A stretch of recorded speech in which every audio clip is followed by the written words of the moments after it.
Introdução. O escorpião aproximou-se do sapo que estava à beira do rio. Como não sabia nadar, pediu uma carona para chegar à outra margem. Desconfiado, o sapo respondeu: Ora, escorpião, só se eu fosse tolo demais. Você é traiçoeiro, vai me picar, soltar o seu veneno e eu vou morrer. Mesmo assim, o escorpião insistiu, com o argumento lógico de que se picasse o sapo, ambos morreriam. Com promessa de que poderia ficar tranquilo, o sapo cedeu, acomodou o escorpião em suas costas e começou a nadar. Ao fim da travessia, o escorpião cravou seu ferrão mortal no sapo e saltou ileso em terra firme. Atingido pelo veneno e já começando a afundar, o sapo desesperado quis saber o porquê de tamanha crueldade. E o escorpião respondeu friamente: Porque essa é a minha natureza. Vez por outra, essa fábula surge em minha mente, seja no cotidiano profissional ou através do acompanhamento das notícias diárias pelos jornais e TV. Trata-se de uma história arquetípica que ilustra exemplarmente a natureza das pessoas que serão analisadas e descritas ao longo deste livro. A ideia de escrever sobre psicopatas surgiu em razão do momento violento, desumano e marcado por escândalos que nos abatem, mas também serve como um alerta aos desprevenidos quanto à ação destruidora desses indivíduos. Devo admitir minha ousadia, mas não pude resistir às inúmeras solicitações dos meus leitores pacientes, conhecidos e amigos. Quando pensamos em psicopatia, logo nos vem à mente um sujeito com cara de mal, truculento, de aparência descuidada, pinta de assassino e desvios comportamentais tão óbvios que poderíamos reconhecê-lo sem pestanejar.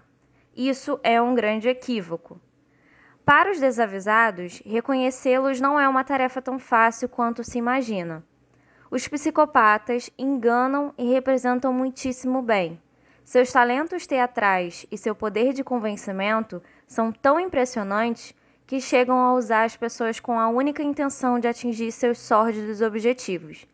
Tudo isso sem qualquer aviso prévio, em grande estilo, doa quem doer. Mas quem são essas criaturas tão nocivas? São pessoas loucas ou perturbadas? O que fazem e o que sentem? Como e onde vivem? Todos são assassinos? Este livro discorre sobre pessoas frias, insensíveis, manipuladoras, perversas, transgressoras de regras sociais, impiedosas, imorais, sem consciência e desprovidas de sentimento de compaixão, culpa ou remorso. Esses predadores sociais com aparência humana estão por aí, misturados conosco, incógnitos, infiltrados em todos os setores sociais. São homens, mulheres de qualquer raça, credo ou nível social. Trabalham, estudam, fazem carreiras, se casam, têm filhos, mas definitivamente não são como a maioria das pessoas, aquelas a quem chamaríamos de pessoas do bem. Em casos extremos, os psicopatas matam a sangue frio, com requintes de crueldade, sem medo e sem arrependimento. Porém, o que a sociedade desconhece é que os psicopatas, em sua grande maioria, não são assassinos e vivem como se fossem pessoas comuns. Eles podem arruinar empresas e famílias, provocar intrigas, destruir sonhos, mas não matam. E exatamente isso, permanecem por muito tempo ou até uma vida inteira sem serem descobertos ou diagnosticados, por serem charmosos, eloquentes, inteligentes, envolventes e sedutores. Não costumam levantar a menor suspeita de quem realmente são. Podemos encontrá-los disfarçados de religiosos, bons políticos, bons amantes, bons amigos, visam apenas o benefício próprio, almejam o poder e o status, engordam ilicitamente suas contas bancárias, são mentirosos contumazes, parasitas, chefes tiranos, pedófilos, líderes natos da maldade. A realidade é contundente e cruel. Entretanto, o mais impactante é que a maioria esmagadora está do lado de fora das grades, convivendo diariamente com todos nós. Transitam tranquilamente pelas ruas, cruzam nossos caminhos, frequentam as mesmas festas, dividem o mesmo teto, dormem na mesma cama. Apesar de mais de 20 anos de profissão, ainda fico muito surpresa e sensibilizada com a quantidade de pacientes que me procuram com suas vidas arruinadas, totalmente em frangalhos, alvejadas por esses seres bípedes que sugam o nosso sangue e vampirizam a nossa alma. É importante ressaltar que os psicopatas possuem níveis variados de gravidade, leve, moderado e severo. Os primeiros se dedicam a trapacear, aplicar golpes e pequenos roubos, mas provavelmente não sujarão as mãos de sangue ou matarão suas vítimas. Já os últimos botam verdadeiramente a mão na massa, com métodos cruéis, sofisticados e sentem um enorme prazer com seus atos brutais. Mas não se iluda. Qualquer que seja o grau de gravidade, todos invariavelmente deixam marcas de destruição por onde passam sem piedade. Além de psicopatas, eles também recebem as denominações de sociopatas, personalidades antissociais, personalidades psicopáticas, personalidades dissociais, personalidades amorais, entre outras. Embora alguns estudiosos prefiram diferenciá-los, no meu entendimento, esses termos se equivalem e descrevem o mesmo perfil. No entanto, por uma questão de foro íntimo e visão facilitar a compreensão, o termo psicopata será utilizado neste livro. A parte racional ou cognitiva dos psicopatas é perfeita e íntegra, por isso sabem perfeitamente o que estão fazendo. Quanto aos sentimentos, porém, são absolutamente deficitários, pobres, ausentes de afeto e de profundidade emocional. Assim, concordo plenamente quando alguns autores dizem de forma metafórica que os psicopatas entendem a letra de uma canção, mas são incapazes de compreender a melodia. Com base nessa premissa, optei por não inserir trechos de letras de canções brasileiras na abertura dos capítulos, recurso narrativo que costumo adotar em minhas obras. Música é emoção sentida com a alma. Entendo que repetir a mesma fórmula ao descrever o comportamento de criaturas desprovidas de afetividade seria, no mínimo, um contrassenso. Aqui não me proponho, sob qualquer hipótese, a oferecer ajuda terapêutica aos indivíduos com esse perfil. Ao contrário, o meu objetivo é informar o público em geral para que fique de olhos e ouvidos bem abertos, despertos e prevenidos. Suas vítimas prediletas são as pessoas mais sensíveis, mais puras de alma e de coração. Também tenho como propósito expor parâmetros para que possamos avaliar em que escala cada um de nós está contribuindo para promover uma cultura social na qual a psicopatia encontra um terreno fértil para prosperar. Esta obra contém histórias reais que me foram relatadas por vítimas de psicopatas, direta ou indiretamente, e casos tratados com destaque na imprensa. Não estou afirmando que os exemplos aqui citados representam autênticos psicopatas, e sim que ilustram de forma bastante didática comportamentos que um psicopata típico teria. Além disso, todos os casos apresentados se prestam muito bem à exemplificação dos mais diversos níveis de psicopatia, desde os mais leves até os moderados e severos. Dessa forma, tentei esquadrinhar e tornar o tema mais abrangente possível, a fim de responder uma série de perguntas que, na maioria das vezes, nos deixa absolutamente confusos. Assim, espero contribuir para que as pessoas se previnam das ameaças que nos rondam de forma silenciosa. Estou convencida de que falhas em nossas organizações familiares, educacionais e sociais são dados importantes e merecem estudos aprofundados e toda a nossa atenção, mas por si só não são suficientes para explicar o fenômeno da psicopatia. A natureza dos psicopatas é devastadora, assustadora, e aos poucos a ciência começa a se aprofundar e a compreender aquilo que contradiz a própria natureza humana. O conteúdo aqui exposto é denso e intrigante. As páginas percorrem as mentes sombrias de criaturas cujas vidas parecem não ter se desenvolvido totalmente. Saber identificá-las pode ser um antídoto, talvez o único, contra seu veneno paralisante e mortal. Infelizmente, a desinformação nos torna vulneráveis, indefesos como os sapos tolos, fisgados pelas habilidades camaleônicas dos escorpiões. Prepare-se, porque certamente você conhece, já ouviu falar ou convive com um deles. Ana Beatriz Barbosa Silva. Qualquer história sobre consciência é relativa à conectividade que existe entre todas as coisas do universo. Por isso, mesmo de forma inconsciente, alegramo-nos frente à natureza gentil dos atos de amor. Capítulo 1. Razão e sensibilidade, um sentido chamado consciência. Lembro como se fosse hoje. Fecho os olhos e lá estou eu e meus colegas no anfiteatro principal do Hospital Pedro Ernesto, no Rio de Janeiro. Aquilo que a princípio deveria ser mais uma das palestras do nosso vasto currículo do curso de medicina foi fundamental na minha vida profissional. Era sexta-feira, 9 horas da manhã, e eu me encontrava sonolenta e exausta em função do plantão que havia feito na noite anterior. Confesso que por uns 10 a 15 minutos quase rezei para que o palestrante faltasse ao seu compromisso.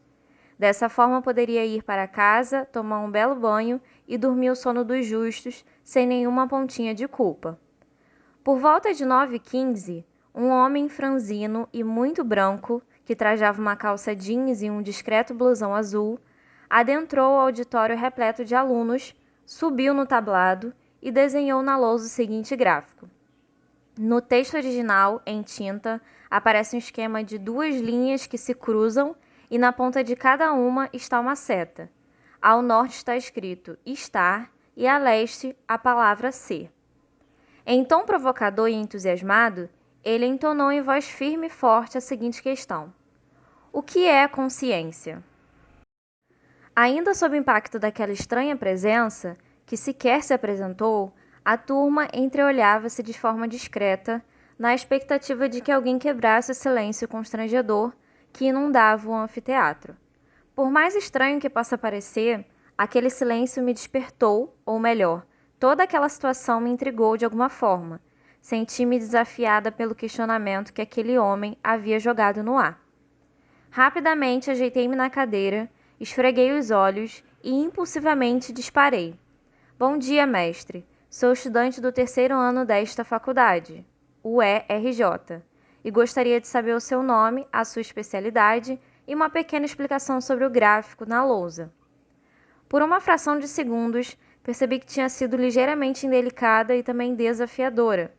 Quando deparei com o professor à minha frente, pude observar certo bom humor em sua fisionomia, o que foi confirmado por suas palavras.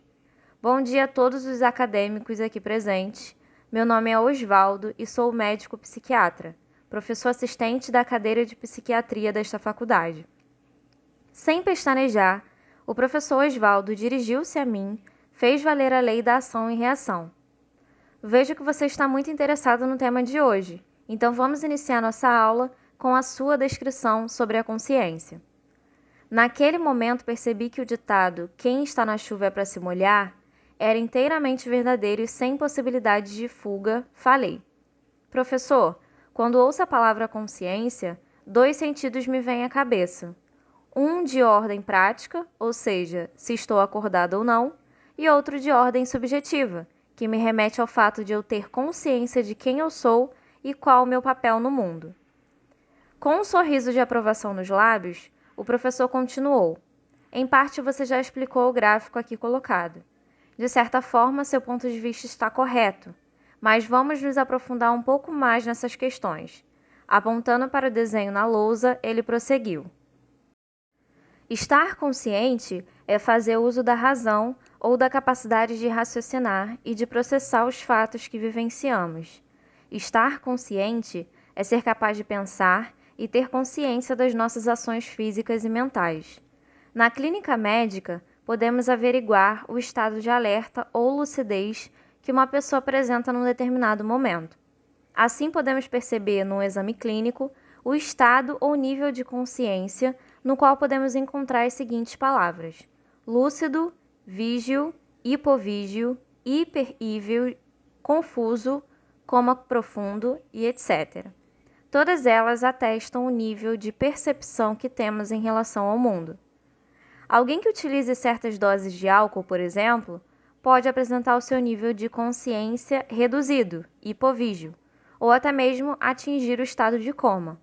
De forma inversa, as anfetaminas estimulantes, muito utilizadas em dietas de emagrecimento, costumam fazer o cérebro trabalhar mais depressa, deixando as pessoas mais acesas, mais elétricas, com a fala rápida e podem provocar insônia e muita irritabilidade.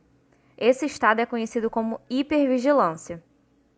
Finalmente, alguém falava de forma clara como deveríamos iniciar um exame clínico dos nossos futuros pacientes.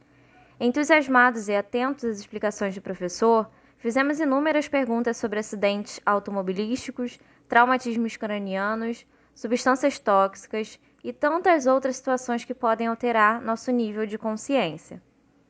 A segunda parte da aula não se tratava mais de identificar o estado ou nível de consciência de alguém, mas sim de algo muito mais complexo. Agora a questão era: ser ou não ser? Ser consciente não é um estado momentâneo em nossa existência, como falamos anteriormente. Ser consciente refere-se à nossa maneira de existir no mundo. Está relacionado à forma como conduzimos nossas vidas e, especialmente, às ligações emocionais que estabelecemos com as pessoas e as coisas no nosso dia a dia. Ser dotado de consciência é ser capaz de amar, concluiu o professor. Ao soar o sinal, a maioria da turma se levantou, esvaziando o anfiteatro. Por alguns minutos fiquei ali, pensativa, como se algo tivesse me atingido de forma estranha e paralisante.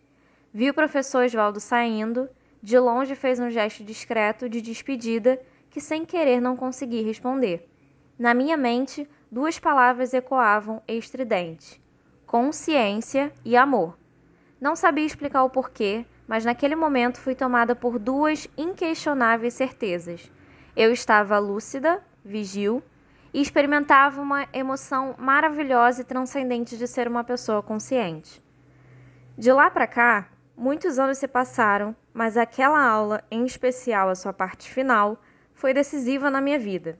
A partir daquele dia, exercer a psiquiatria passou a ser parte inseparável da minha existência. Eu tinha consciência de que a minha profissão seria um canal por onde emoções muito boas transitariam por toda a vida. Ser consciente é ser capaz de amar. Como visto na aula do professor Osvaldo, o termo consciência é ambíguo, sugerindo dois significados totalmente distintos. E por isso mesmo, é compreensível que a esta altura o leitor esteja confuso. Na realidade, a consciência é um atributo que transita entre a razão e a sensibilidade, popularmente falando, entre a cabeça e o coração. Falar sobre consciência pode ser uma tarefa fácil e difícil ao mesmo tempo. O fácil são as explicações científicas sobre o desenvolvimento da consciência no cérebro, que envolvem engrenagens como atenção, memória, circuitos neuronais e estruturas cerebrais, que só serviriam para confundir um pouco mais. Nada disso vem ao acaso agora, pelo menos não é esse o meu propósito. Portanto, esqueça.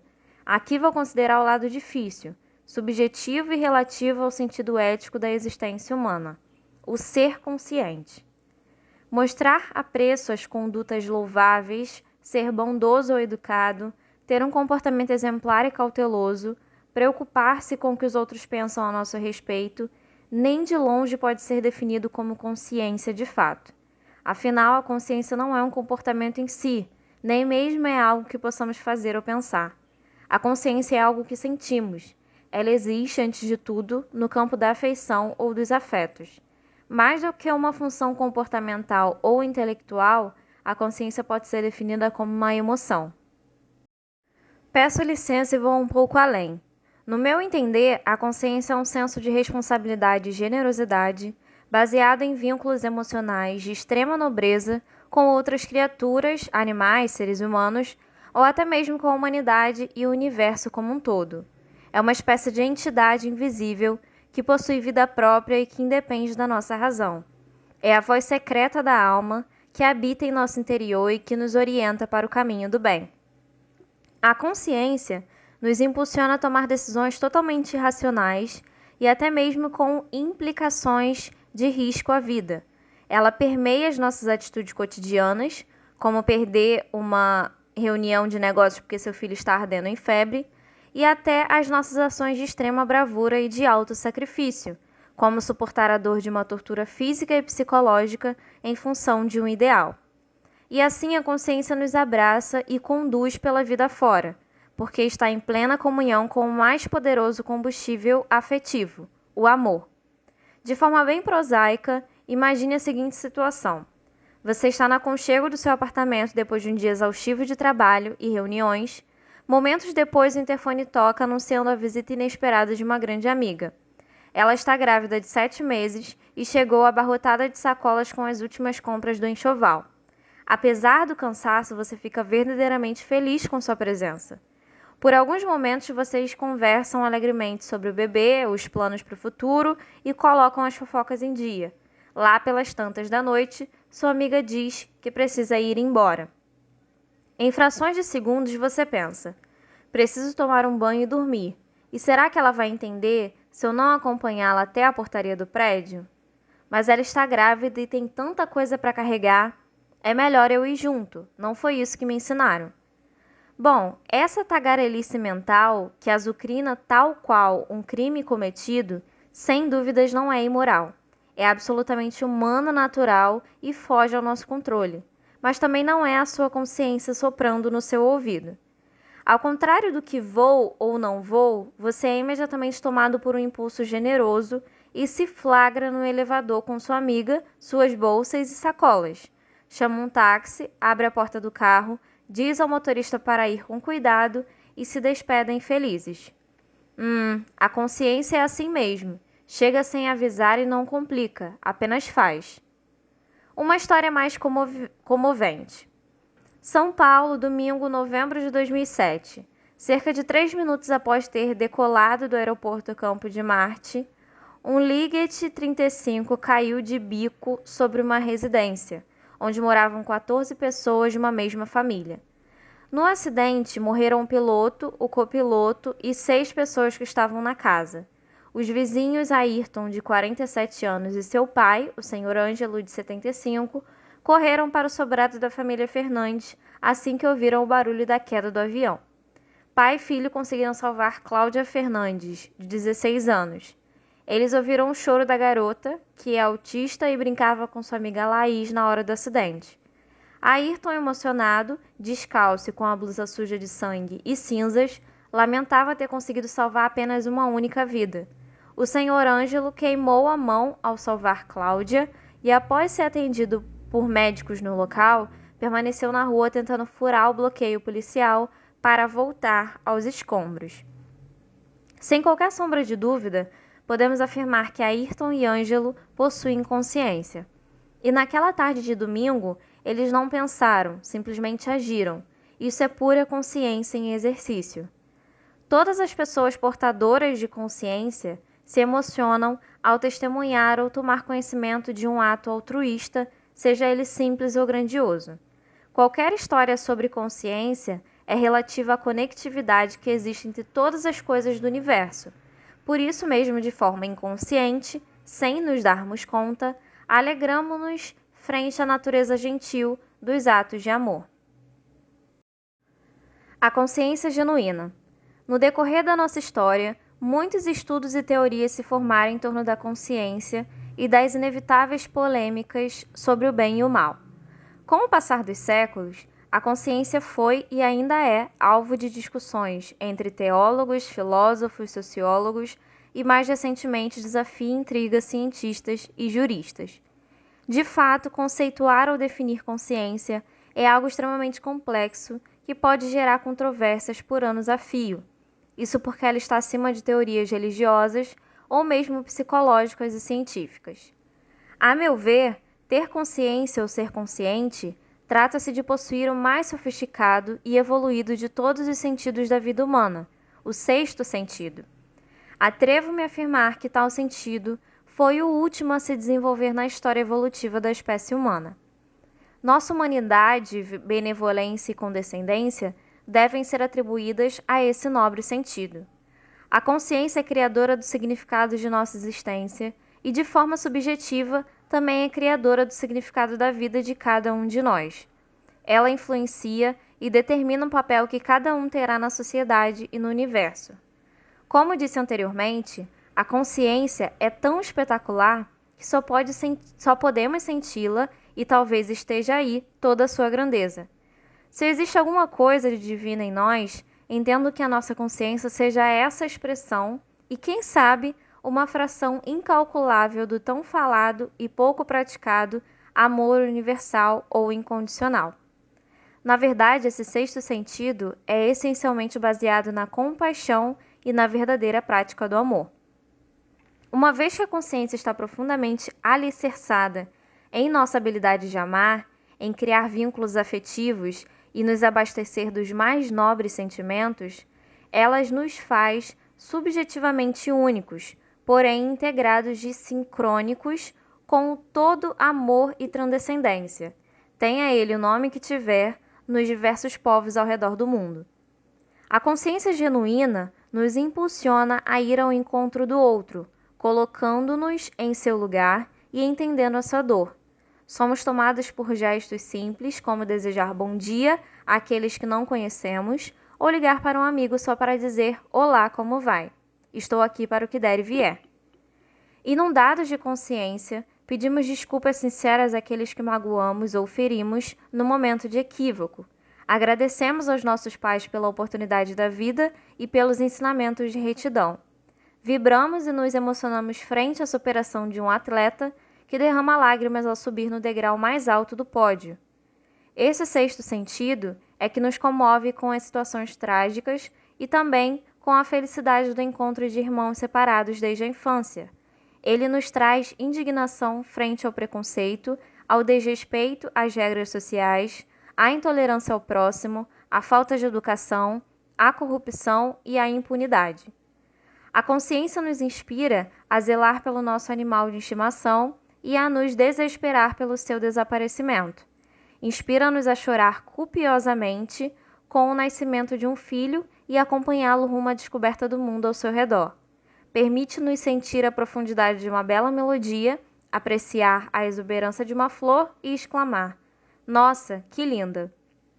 A consciência gera movimentos de extrema grandeza pela paz e leva milhares de pessoas às ruas para protestar contra a violência. Impulsiona o sacrifício voluntário e incondicional de pessoas que lutam em prol da humanidade. Ela alegra nossos corações com os primeiros raios de sol, anunciando que o dia será mais colorido, e também com a chuva que faz brotar a plantação, garantindo nosso pão de cada dia. É a consciência que nos impele a doar órgãos em momentos de extrema dor e a torcer por um final feliz. Impulsiona indivíduos a salvar muitas vidas, mesmo sabendo que pode ser o seu próprio fim. Levam-nos às preces, às orações e às correntes do bem na esperança de dias melhores. Movimenta-nos contra a seca, a fome, o desmatamento das florestas e a destruição da camada de ozônio, que colocam em risco o rumo do planeta e o futuro das novas gerações. Enfim, nos pequenos ou nos grandes gestos, a consciência genuína, e somente ela, é capaz de mudar o mundo para melhor.